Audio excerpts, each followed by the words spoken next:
नमस्कार। आम ओडिया घर मानक नीतिदिनिया साग भजा होता है।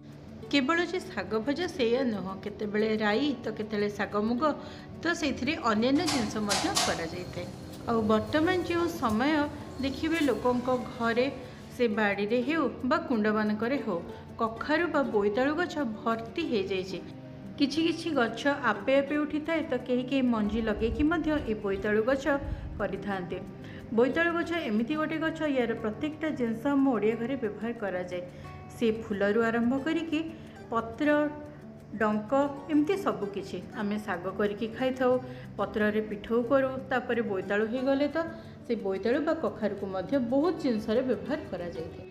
आउ ये वर्षा दिनिया आपण मैंने बाड़ी रे बुली आसबे किछि ना किछि साग आपन को कोठी ना कोठू मिल जाइथिबो। ठीक से भली भाव में आज आम बारी एतिकी सब साग बाहरी से भितर किछि पुरुणी साग आउ किछि कखारु बा बोईतालु डंक अणाई ये जो छंचनिया कखारु बा बोईतालु डंक एथिरे आपण साग करिकी खांतु बा राई करिकी खांतु खाइबा को भारी स्वादिया लगी थाए। सेथिपे मु भाबिली आज आपण मानको एथिरे राई तयारी करके देखैबे। सेथिपई जो सब डंक आसीथिला सेथिरु किछि कौलिया पत्र आनिकी हाथ रे एमिति टिके दଳି देइछे। से हेले जे कंटा कंटा लागे सेटाउ लागिबनी। ता सहित एथिरे किछि पनिपरिवार व्यवहार करा जाइछि। एई जेमिति आलू जन्ही बोईतालु बा कखारु ता सहित जो डंक अणा हेतला पत्र को काढ़ी नेला परे तार डांग गुड़ी को मध्य एमती छोट आकार करके काटी नियाई। जेहेतु एई समय रे पणस मंजी मध्य बहुत परिमाण रे मिलुची आ खाइबा को भी बेस बढ़िया लगी थाए। सेथिपई किछि पणस मंजी को छड़ेकी मध्य निया हेछि। मु ए सब परिवार व्यवहार करछि। आपण माने निज इच्छा मुताबिक एथिरे जे कोनोसी जिंसर व्यवहार करि परिबे। नैथिबा परिवा को भल भाव में धोईदेला परे निज इच्छा मुताबिक छोट बा बड़ आकार काटी नेबे। केते परिमाणर करछंती से हिसाब रे परिवा सब नेबे। तापरे देखंतु एठी साग को मध्य भल भाव में धोईदेला परे ताको छोट छोट करके काटी दिया हेछि। साग को काटी देला परे याको मध्य साइड करके हमें रखिदबा। वर्तमान राई करिवा पई गोटे पैन रे किछि सोरिष तेल को गरम करदबा। तापरे सेथिरे किछि पंच फुटण एवं सुखिला लंका को देदबा। फुटण हेई गले आमे जेतक परिबा सब काटिकी रखिथिलु सबको देदबा। एई परिबा सहित आमे पणस मंजी को जे छड़ेकी रखिथिलु ताकू मध्य एथिरे एका सहित देदबा। केते परिमाणर आमे करूचु ताकू देखिकी लुण हळदी देला परे सब जिंस को पूरा भल भाव में मिसई दबा। याको मध्य किछि समय पई भाजी दबा।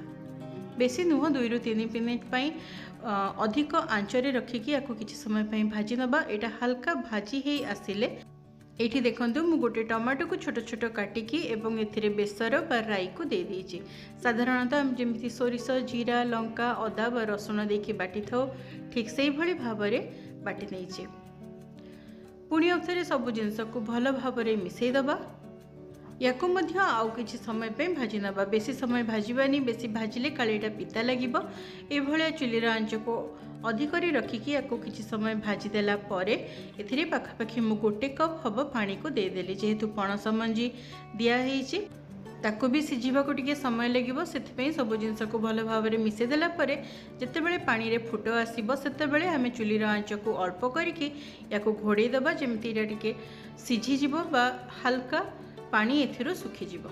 किछि समय पर एठी देखंतु आपण मन को देखौची परिबा गुडी को अधारु बेसी सिझि जाईची आ एथिरो पानी भी टिके सुखी आसिलानी। एई समय रे आमे प्रथमरु जेउ साग को काटिकी रखिथिलो ताको दे दबा। पुणी आउ थरे सब जिंस को भल भाव में मिसई दबा। जेहेतु पूरा कौलिया सागर व्यवहार करा जाईची याको सिझिबा को बेसी समय लागिबनी। प्रथमरु तो आमे परिबा ताको पूरा भल भाव में सिझे देइछु।